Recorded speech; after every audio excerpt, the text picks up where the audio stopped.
El gato negro, Edgar Allan Poe, 1843.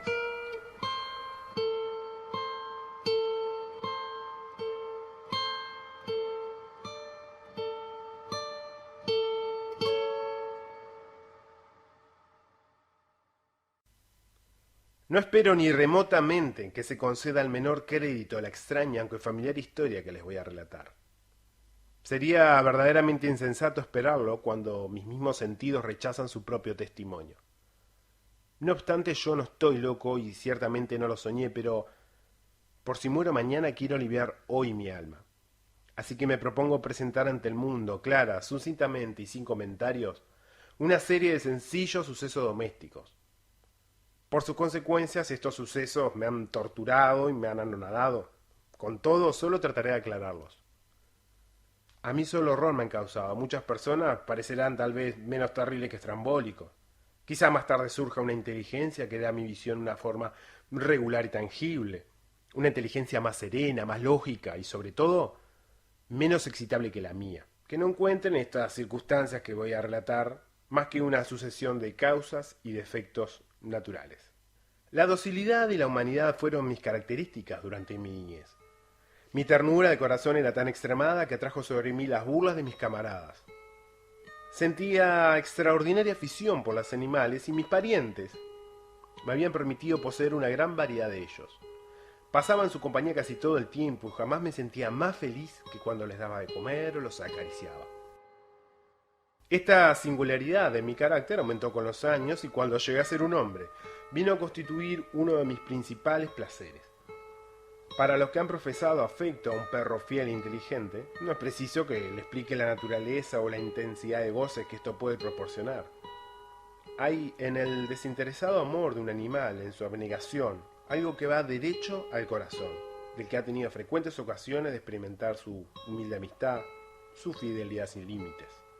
Me casé joven y tuve la suerte de encontrar en mi esposa una disposición semejante a la mía. Observando mi inclinación hacia los animales domésticos, no perdonó ocasión alguna de proporcionarme lo de las especies más agradables. Teníamos pájaros, un pez dorado, un perro hermosísimo, conejitos, un pequeño mono y un gato. Este último animal era tan robusto como hermoso, completamente negro y de una sagacidad maravillosa. Respecto a su inteligencia, mi mujer, que en el fondo era bastante supersticiosa, hacía frecuentes alusiones a la antigua creencia popular que veía brujas disfrazadas en todos los gatos negros. Esto no quiere decir que ella se tomase esta preocupación muy en serio, y si lo menciono, es sencillamente porque me viene a la memoria en este momento. Plutón. Este era el nombre del gato. Era mi favorito, mi camarada. Yo le daba de comer y él me seguía por la casa donde quiera que iba. Esto me tenía tan sin cuidado que llegué a permitirle que me acompañase por las calles. Nuestra amistad subsistió así muchos años, durante los cuales mi carácter, por obra del demonio de la intemperancia, aunque me avergüence de confesarlo, sufrió una alteración radical. Me hice de día en día más taciturno, más irritable, más indiferente a los sentimientos ajenos. Llegué a emplear un lenguaje brutal con mi mujer. Más tarde hasta la injurié con violencias personales. Mis pobres favoritos, naturalmente, sufrieron también el cambio de mi carácter. No solamente los abandonaba, sino que también llegué a maltratarlos. El afecto que a Plutón todavía conservaba me impedía pegarle, así como no me daba escrúpulos de maltratar a los conejos, al mono y aún al perro cuando por acaso o por cariño se atravesaban en mi camino. Mi enfermedad me invadía cada vez más, pues, ¿qué enfermedad es comparable al alcoholismo? Y con el tiempo, hasta el mismo Plutón, que mientras tanto envejecía y naturalmente se iba haciendo un poco más desapacible, empezó a sufrir las consecuencias de mi mal humor. Una noche, que entré en casa completamente borracho, me pareció que el gato evitaba mi vista. Así que lo agarré, pero espantado mi violencia me hizo en una mano con sus dientes una herida ahí muy leve. Mi alma pareció que abandonaba mi cuerpo y una rabia más que diabólica, saturada de ginebra, penetró en cada fibra de mi ser. Saqué de bolsillo del chaleco un cortaplumas, lo abrí, agarré al pobre animal por la garganta y deliberadamente le hice saltar un ojo de su órbita. Me avergüenzo, me consumo, me estremezco al relatar esta abominable atrocidad. Por la mañana, al recuperar la razón cuando se hubieron disipado los vapores de mi crápula nocturna, experimenté una sensación mitad horror, mitad remordimiento por el crimen que había cometido, pero fue solo un débil e inestable pensamiento y el alma no sufrió las heridas. Persistí en mis excesos y bien pronto ahogué en vino todo recuerdo de mi criminal acción. El gato sanó lentamente, la órbita del ojo presentaba en verdad un aspecto horroroso, pero en adelante no pareció sufrir. Iba y venía por la casa, según su costumbre, pero huía de mí con indecible horror. Aún me quedaba lo bastante de mi benevolencia anterior para sentirme afligido por esta antipatía evidente de parte de un ser que tanto me había amado. Pero este sentimiento bien pronto sucedió la irritación y entonces se desarrolló en mí para mi postrera, irrevocable caída, el espíritu de la perversidad, de que la filosofía no hace mención. Con todo, tan seguro como existe mi alma, yo creo que la perversidad es uno de los primitivos impulsos del corazón humano, una de las facultades o sentimientos elementales que dirigen el carácter del hombre. ¿Quién nos ha sorprendido 100 veces cometiendo una acción sucia o vil por la sola razón de saber que no la debía cometer? ¿No tenemos una perpetua inclinación, no obstante la excelencia de nuestro juicio, a violar lo que es ley sencillamente porque comprendemos que es ley? Este espíritu de perversidad, repito, causó mi ruina completa. El deseo ardiente, insondable del alma de atormentarse a sí misma, de violentar su propia naturaleza, de hacer el mal por amor al mal, me impulsaba a continuar el suplicio a que había condenado al inofensivo animal.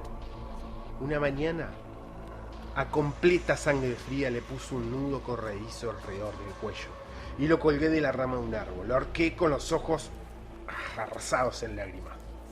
Experimenté el más amargo remordimiento en el corazón. Lo ahorqué porque me constaba que me había amado y porque sentía que no hubiese dado ningún motivo de cólera. Lo ahorqué porque sabía que haciéndolo así cometía un pecado mortal que comprometía mi alma inmortal al punto de colocarla, si tal cosa es posible, fuera de la misericordia infinita del Dios misericordioso y terrible.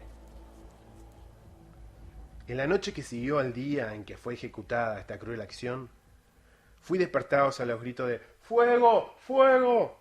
Las cortinas de mi lecho estaban convertidas en llama, toda la casa estaba ardiendo. Con gran dificultad escapamos del incendio mi mujer, un criado y yo.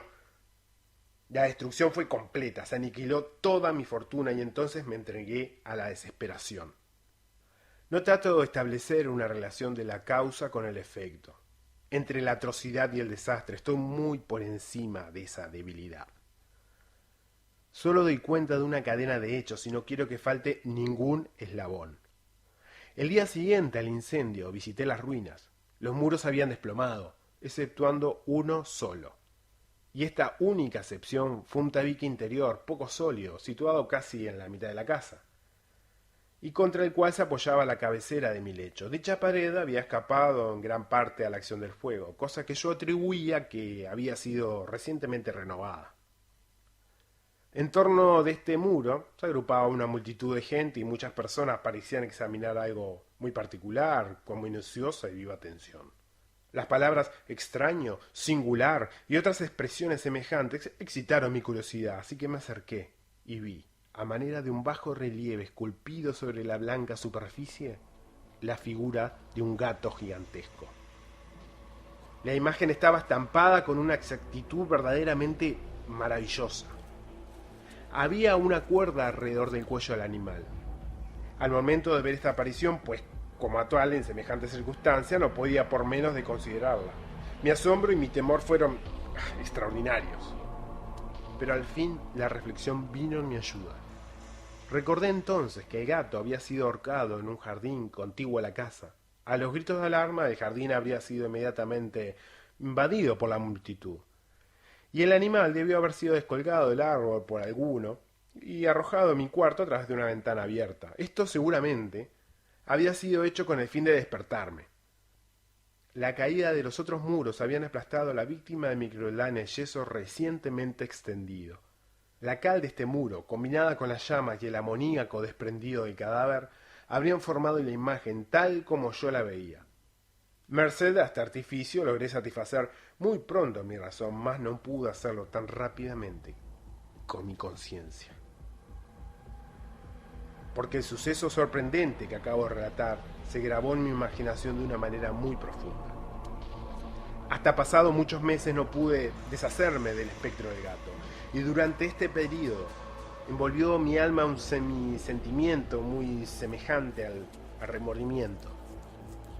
Llegué hasta a llorar la pérdida del animal y a buscar en torno mío, en los tugurios miserables que tanto frecuentaba habitualmente, otro favorito de la misma especie y de una figura parecida que lo reemplazara. Ocurrió que una noche que me hallaba sentado, medio aturdido, en una taberna más que infame, fue repentinamente solicitada mi atención hacia un objeto negro que reposaba en lo alto de uno de esos inmensos toneles de ginebra o ron que componían el principal ajuar de la sala. Hace algunos momentos que miraba lo alto de ese tonel y lo que me sorprendía era no haber notado más pronto el objeto colocado encima. Me aproximé, tocándolo con la mano. Era un enorme gato, tan grande por lo menos como Plutón, e igual a él en todo menos en una cosa. Plutón no tenía ni un pelo blanco en todo el cuerpo, mientras que este tenía una salpicadura larga y blanca, de forma indecisa que le cubría casi toda la región del pecho. No bien lo acaricié cuando se levantó súbitamente, prorrumpió en un continuado ronquido, se frotó contra mi mano y pareció muy contento de mi atención. Era pues el verdadero animal que yo buscaba. Al momento le propuse al dueño de la taberna comprarlo, pero este no se dio por entendido. Yo no lo conocía ni lo había visto nunca, así que continué acariciándolo y cuando me preparaba a regresar el animal se mostró dispuesto a acompañarme. Le permití que lo hiciera, obviamente, agachándome de vez en cuando para acariciarlo durante el camino. Cuando estuvo en mi casa se encontró como la suya y se hizo enseguida gran amigo de mi mujer. Por mi parte, bien pronto sentí nacer antipatía contra él. Era casualmente lo contrario de lo que yo había esperado. No sé cómo ni por qué sucedió esto. Su empalagosa ternura me disgustaba, fatigándome poco a poco. Estos sentimientos de disgusto y fastidio se convirtieron en odio. Esquivaba su presencia, pero una especie de sensación de bochorno y el recuerdo de mi primer acto de crueldad me impidieron matarlo. Durante algunas semanas me abstuve de golpearlo con violencia. Llegué a tomarle un indecible horror y a huir silenciosamente de su odiosa presencia como de la peste. Seguramente, lo que aumentó mi odio contra el animal fue el descubrimiento que hice en la mañana siguiente de haberlo traído a casa. Lo mismo que Plutón. A él también le faltaba uno de sus ojos. Esta circunstancia hizo que mi mujer le tomase más cariño, pues, como ya he dicho, ella poseía en alto grado esta ternura de sentimientos que habían sido mi rasgo característico y el manantial frecuente de mis más sencillos y puros placeres. No obstante, el cariño del gato hacia mí parecía acrecentarse en razón directa de mi aversión contra él. Con implacable tenacidad que no podrá explicarse, seguía todos mis pasos. Cada vez que me sentaba, se acurrucaba abajo de mi silla o saltaba sobre mis rodillas, cubriéndome con sus repugnantes caricias. Si me levantaba para andar, se metía entre mis piernas y casi me hacía caer al suelo, o bien introduciendo sus largas y afiladas garras en mis vestidos, trepaba hasta mi pecho. En tales momentos, aunque hubiese deseado matarlo de un solo golpe, me contenía en parte por el recuerdo de mi primer crimen. Pero principalmente, debo confesarlo, por el terror que me causaba el animal. Este terror no era de ningún modo el espanto que produce la perspectiva de un mal físico, pero me sería muy difícil denominarlo de otro modo. Lo confieso abochornado. Sí, aún en este lugar de criminales, casi me avergüenzo al afirmar que el miedo y el horror que me inspiraba el animal se habían aumentado por una de las mayores fantasías que es posible concebir.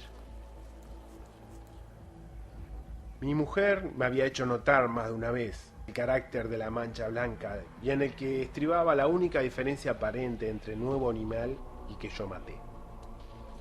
Seguramente recordarán que esta marca, aunque grande, estaba primitivamente indefinida en su forma, pero lentamente, por grados imperceptibles que mi razón se esforzó largo tiempo en considerar como imaginarios, había llegado a adquirir una rigurosa precisión en sus contornos. Presentaba la forma de un objeto que me estremezco solo al nombrarlo. Y esto era lo que sobre todo me hacía mirar al monstruo con horror y con repugnancia. Y me habría impulsado a librarme de él. Ni me hubiera atrevido.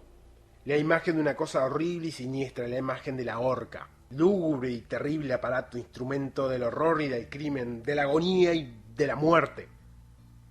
Y heme aquí convertido en un miserable, más allá de la miseria de la humanidad, un animal inmundo cuyo hermano yo había con desprecio destruido, una bestia bruta creada para mí. Desde entonces no volví a disfrutar de reposo ni de día ni de noche. Durante el día el animal no me dejaba ni un momento, y por la noche a cada instante, cuando despertaba de mi sueño lleno de una angustia inexplicable, sentía el tibio aliento de la limaña sobre mi rostro y su enorme peso, encarnación de una pesadilla que no podía sacudir, posado eternamente sobre mi corazón. Tales tormentos influyeron lo bastante para que lo poco de bueno que me quedaba de mí desapareciera. Vinieron a ser mis íntimas preocupaciones los más sombríos y malvados pensamientos. La tristeza de mi carácter habitual se acrecentó hasta odiar todas las cosas y a toda la humanidad. Y no obstante, mi mujer no se quejaba nunca. Ay, ella era de ordinario el blanco de mis iras, la más paciente víctima de mis repentinas, frecuentes, indomables explosiones de una cólera a la cual me abandonaba ciegamente. Ocurrió que un día que me acompañaba para el quehacer doméstico al sótano del viejo edificio donde nuestra pobreza nos obligaba a habitar, el gato me siguió por la pendiente escalera y en ese momento me exasperó hasta la demencia. Enarbolé el hacha y, olvidando de mi furor el temor pueril que hasta entonces me contuviera mi mano, asesté al animal a un golpe que habría sido mortal si lo hubiese alcanzado como deseaba. Pero el golpe fue evitado por la mano de mi mujer. Su intervención me produjo una rabia más que diabólica. Saqué mi brazo del obstáculo y le hundí el hacha en el cráneo. Y sucumbió instantáneamente, sin exhalar un solo gemido, mi desdichada mujer. Consumado este terrible asesinato, traté de esconder el cuerpo. Juzgué que no podía hacerlo desaparecer de la casa ni de día ni de noche sin correr el riesgo de ser observado por los vecinos. Numerosas ideas cruzaron por mi mente. Pensé primero en dividir el cadáver en pequeños trozos y destruirlo por medio del fuego. Discurrí luego en cavar una fosa en el suelo del sótano. Pensé más tarde en arrojarlo al pozo del patio, después en meterlo en un cajón como mercancía en la forma acostumbrada y encargar a un mandadero que lo llevase fuera de la casa. Finalmente, me detuve ante una idea que consideré la mejor de todas. Resolví emparedarlo en el sótano, como se dice que los monjes de la Edad Media emparedaban a sus víctimas. En efecto, el sótano parecía muy adecuado para semejante operación. Los muros estaban construidos muy a la ligera y recientemente habían sido cubiertos en toda su extensión de una capa de mezcla que la humedad había impedido que se endureciera. Por otra parte, en una de las paredes había un hueco, que era una falsa chimenea o una especie de hogar, que había sido enjabelgado como el resto del sótano. Supuse que me sería más fácil quitar los ladrillos de este sitio, introducir el cuerpo y colocarlos de nuevo de manera que ningún ojo humano pudiera sospechar lo que allí se ocultaba. No salió fallido mi cálculo. Con ayuda de una palanqueta quité con bastante facilidad los ladrillos y, habiendo colocado cuidadosamente el cuerpo contra el muro interior, lo sostuve en esta posición hasta que lo reconstruí, toda la obra de fábrica. Habiendo adquirido cal y arena con todas las precauciones imaginables, preparé un revoque que no se diferenciaba del antiguo y cubrí con él escrupulosamente el nuevo tabique. El muro no presentaba la más ligera señal de renovación. Hice desaparecer los escombros con el más prolijo esmero y expurgué el suelo, por decirlo así.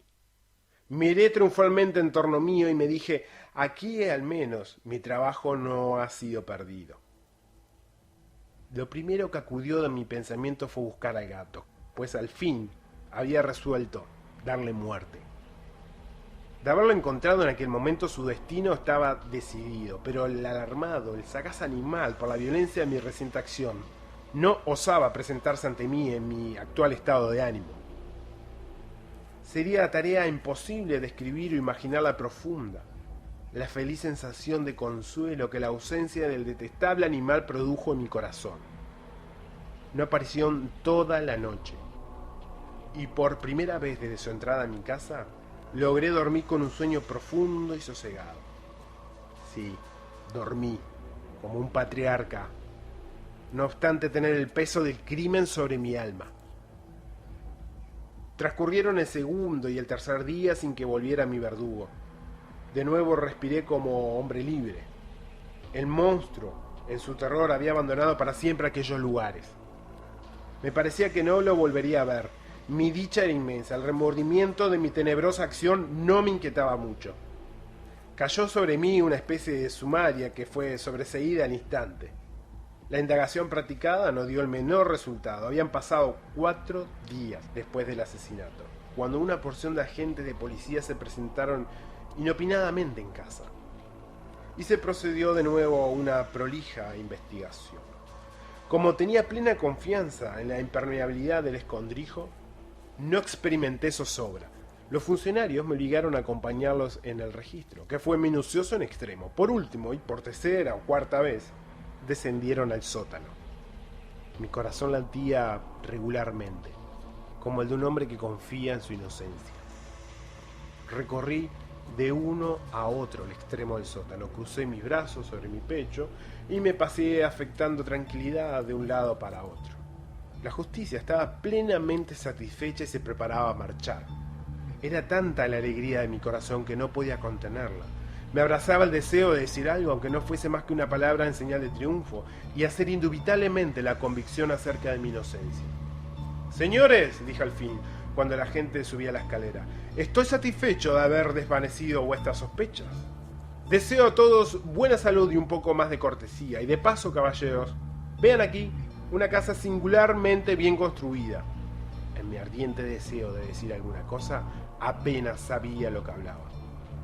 «Yo puedo asegurar que esta casa es una casa admirablemente hecha. Esos muros. ¿Van ustedes a marcharse, señores? Estas paredes están fabricadas sólidamente». Y entonces, con una audacia frenética, golpeé fuertemente con el bastón que tenía a mano, precisamente sobre la pared del tabique detrás del cual estaba el cadáver de la esposa de mi corazón.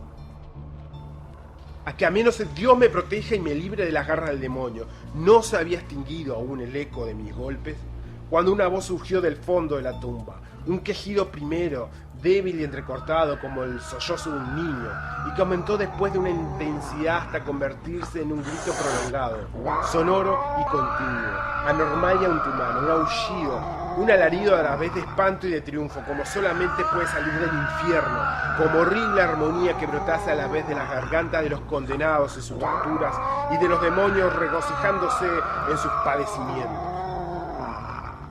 Relatar mi estupor sería insensato. Sentí agotarse mis fuerzas y caí tambaleándome contra la pared opuesta. Durante un instante, los agentes que estaban ya en la escalera quedaron paralizados por el terror. Un momento después, una docena de brazos vigorosos hacían caer el muro, que vino a tierra enseguida. El cadáver, ya bastante descompuesto y cubierto de sangre cuajada, apareció rígido ante la vista de sus espectadores. Encima de su cabeza, con las rojas fauces dilatadas y el ojo único despidiendo fuego, estaba subida la abominable bestia, cuya malicia me había inducido al asesinato y cuya voz acusadora me había entregado al verdugo. Al mismo tiempo de esconder a mi desgraciada víctima, había emparedado también al gato.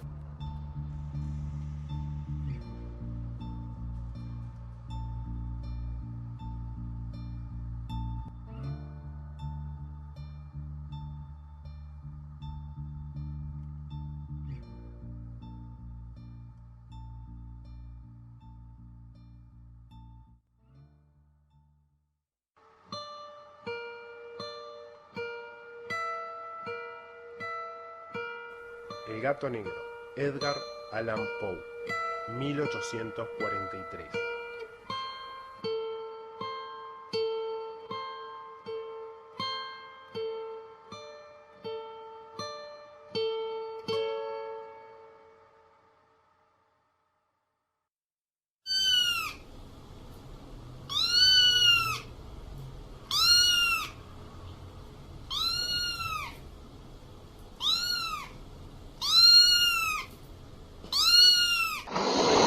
Bah.